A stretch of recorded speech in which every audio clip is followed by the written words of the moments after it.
No, actually, that came. I just knew that I wanted to have my hands on animals. 2003, I went through kind of a rough breakup. Kind of, yeah. There was a moment. I guess there's always been like accumulated moments. Gremlin came into my life, and I said to myself, "What am I doing with my life?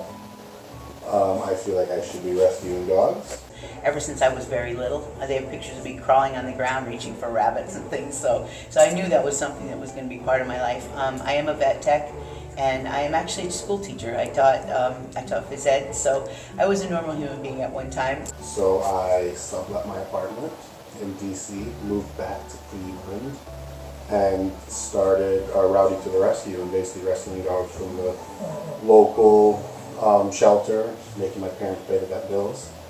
And the rescue was kind of started. Throughout all that time, I was always rescuing something, and then I started doing volunteer work at various shelters, and then I got involved with greyhound rescue. So I did greyhounds, and then from there I ended up with a dog that was half pit bull and half greyhound. And another lady that I know ended up with that. I'm a photographer and she's a writer. So she hired me to photograph a weight pull champion pit bull. And from then on, it just sort of grew, and we started the organization, and Out of the Pits popped in my mind, and there it was. Many years later, several dogs later, several difficult dogs later, where I realized what rescue really was. I started fostering for our animal shelter here, and I did puppies who were going to get adopted very quickly once they were old enough, and that was fine. And then the first dog that needed to leave the shelter, that the shelter wasn't comfortable adopting out, came into my life, and I fostered him, and I realized, wow, this is a whole nother side to this. And through him, that was Mudge, that's the guy on the shirt here, he's the one that got me into that whole thing. And I still support the shelter, I still volunteer at the shelter, I still believe that's really the best place for most dogs. Thousands of people look there for a dog, and a cat and a rabbit and whatever. But there are animals that just can't make it there, and that's kind of where my heart is. If they're easy enough to get adopted through the shelter, they're too easy for us. Well, the shelter, the animal shelter here, Mohawk Hudson, which, depending on your definition, is a rescue organization or not. Everybody has their own version. And I worked with a different rescue organization through them. That's where I got Mudge. And then saw the need to start one that really focused on those very hard to adopt dogs. And started rescuing greyhounds. So I worked with Forever Home Greyhound, who I still am very close with. I really vibed with the president of the organization, Paula, and I just thought I need to be like this woman. She's amazing. She's so passionate, she's so dedicated. And so I just kept working with them and fostering greyhounds. And I thought I have to meet someone who loves dogs, but who doesn't have too many of them.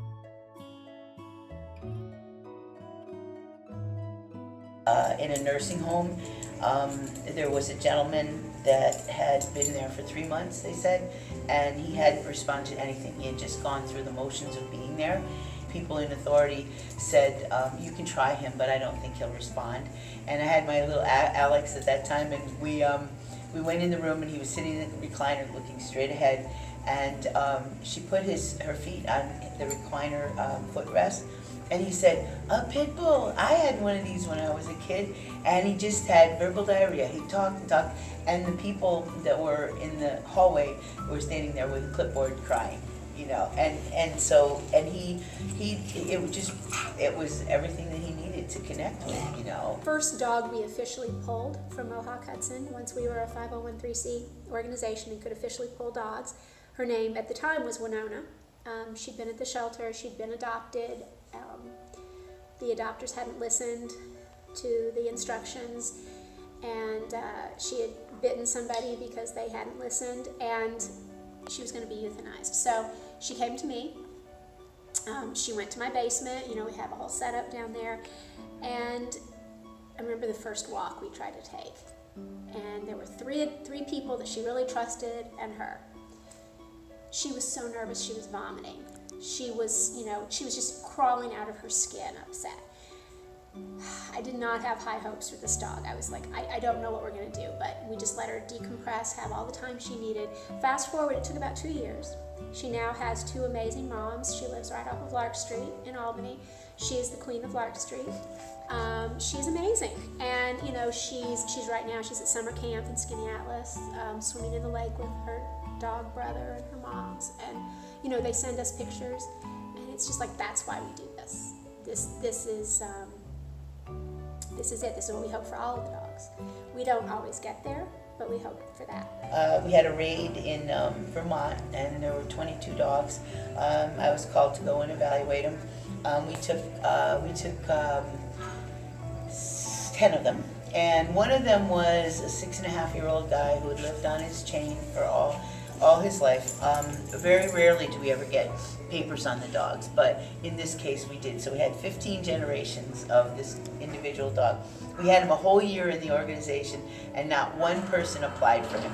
He had MRSA, he had foreign body surgery, he had countless things wrong with him, and a whole year went by, nobody even applied for him. He's big and black and had big old ears, and so I unfortunately had lost 2 dogs to old age, so I said, all right, I'm bringing you home.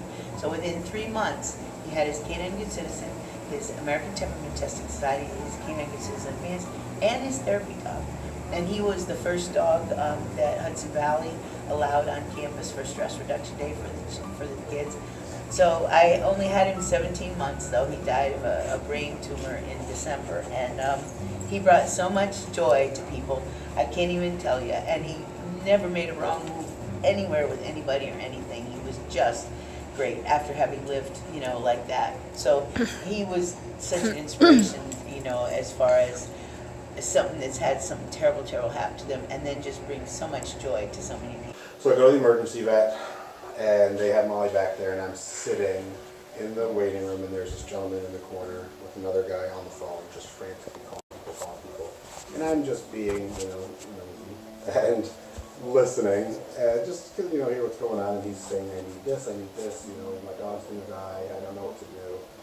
And I just go over and start talking to him, because one, he was so emotionally upset, maybe I could try to help him and try to calm him down a little bit.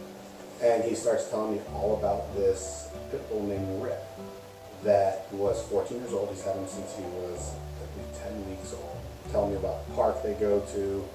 And then he told me a few months before he had fallen in some bad time, ended up having to leave his home, and he didn't want to surrender Rip. So he found a boarding place that was letting him board Rip for like $5 a day.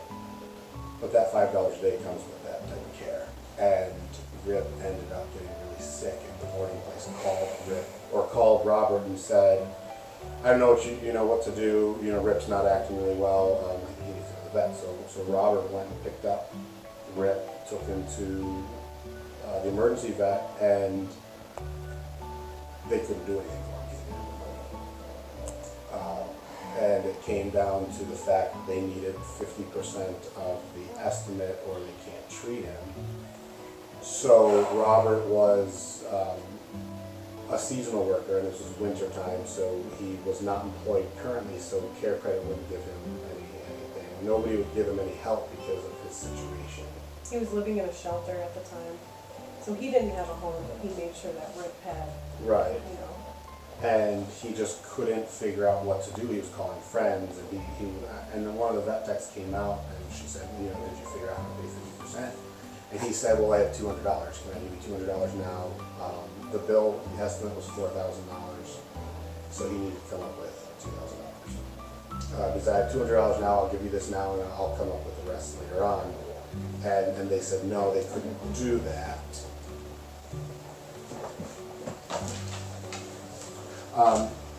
They said, no, they couldn't do that, so basically they said that he's got to take his dog, and he basically said, so I'm just supposed to let my dog die.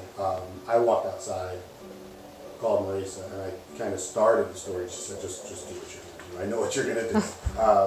So I went back in, and I went up to the front desk, and I told the front desk people that we're going to pay for Rip. We're going to bring Rip into the program, because he's a perfect fit for us. One of the main things we do want to do is try to keep dogs in homes, not, you know, have them surrendered and go to a new home. And this was that situation where we could help two people, Robert and, or two, Robert and Rick. And that's what we did, and Robert has become an unbelievable advocate for our program, where Rip lived for how much longer? Rip was an older, he had some health issues. So Rick went into a foster home until Robert got back into his own home, and then he went back to Robert for About about 2 a months month later. or So- two, and then he passed away. But he was with his dad, and they were very happy together. And since then, Robert has fostered two dogs for us. So, But two difficult dogs. very Lou, very a hard to paralyzed dogs. pit bull, that was not great with other dogs. Had a wheelchair, and Robert did Made a ramp for him. Unbelievable. Yeah. And now he has a hospice dog for us named Adeline, who has mammary gland cancer and osteosarcoma, form of osteosarcoma. And they're just so happy. I get pictures, and He it's takes just her, funny. takes her for steaks, takes her to get propane, and It's kind of one of those perfect, like, where you don't have to have everything to give a dog everything. Because he doesn't, he works so hard, he has a great life. What he does for these dogs and for us is what we're looking for. We're not looking for mansions to take these dogs. We're looking for people to take these dogs, to love these dogs, and to give them and the that's best.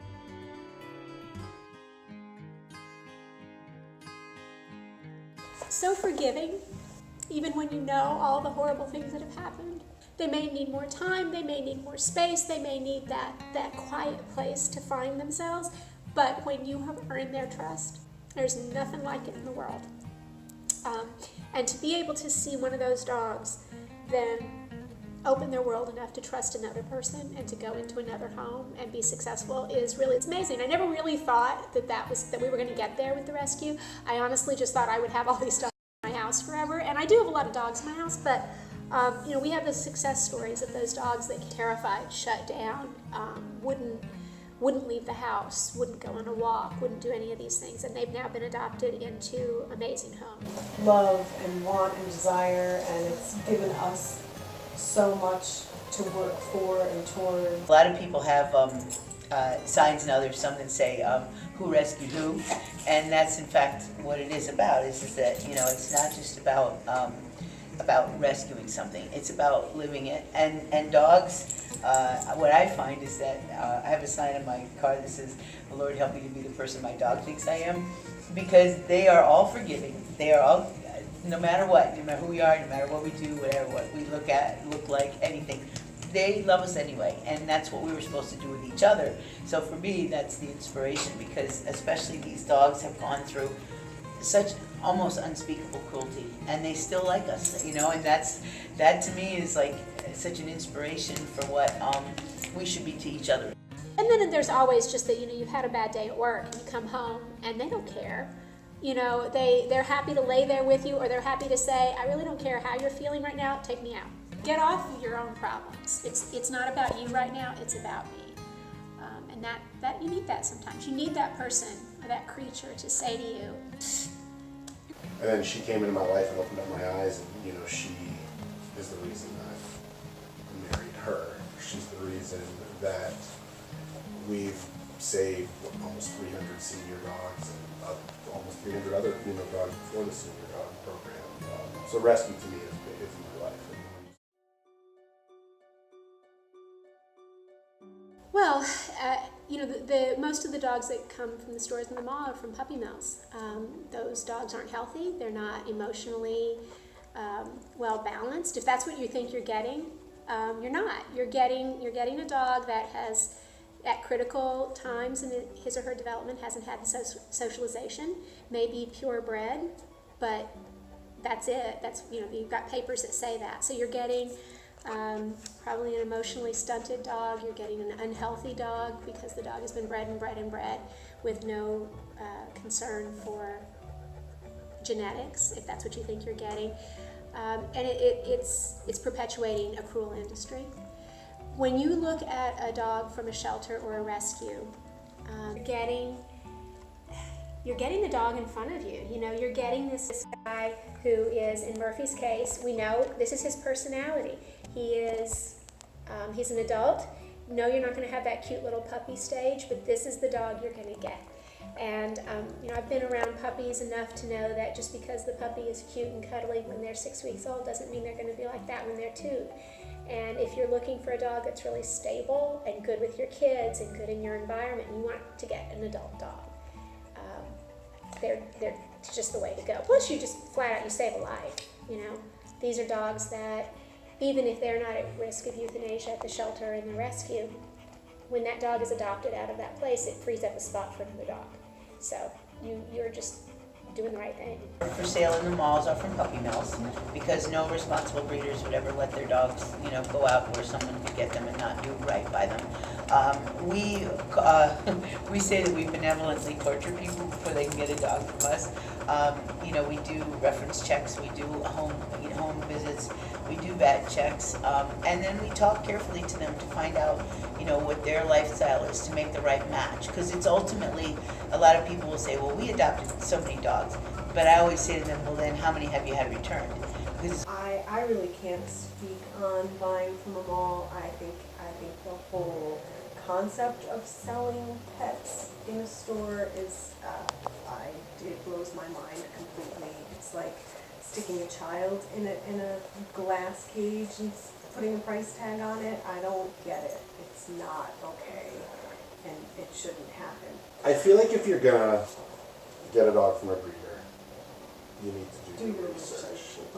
There are many, many, many people that are just trying to make a quick buck off of these dogs, and they are not doing it correctly. They're not getting the dogs everything they need. There's a lot of care that puppies need in that first 8 weeks that they're just not doing, and unfortunately, it falls on a lot of these, pet stores are just buying dogs or bringing dogs in from who knows where, and then you get parvo. You get all these different illnesses that have such huge issues with all the dogs in the area. If one dog gets parvo, they're all going to get parvo. So if you're going to do that, and that's fine, I don't look down upon people that buy dogs from breeders, but it is whatever you want to do. But I will say that there are millions and millions of dogs every year that end up in a shelter that are also purebred dogs, that are that same dog, maybe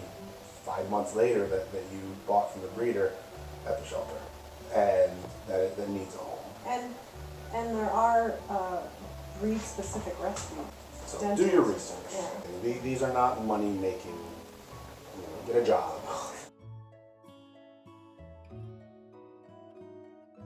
I think it's really important that people look at dogs as individuals, and just as us humans, because somebody of a certain nationality or religion makes a poor choice, that isn't everybody. And I think that's really important, is people look at things as individuals, not so much as, oh, well, that's a such and such or that's a such and such. They need to be looked at as individuals, and I think that's really important. And know that everything is a little different, and not to do things on impulse. Make sure if you are going to take on a dog, the commitment is, for 15 years. And it's like a good relationship, You want to make sure that you take your time. And that's, I guess, what I would say is that there's nothing better than ending the day and having something beside you that would be dead right now.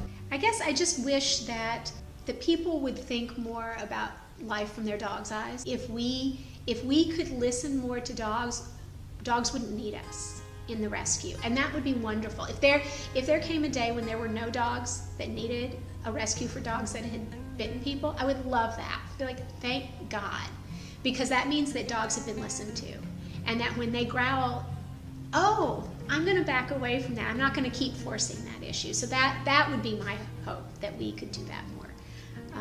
I think it's getting better, but there's always more dogs that need us, so maybe not.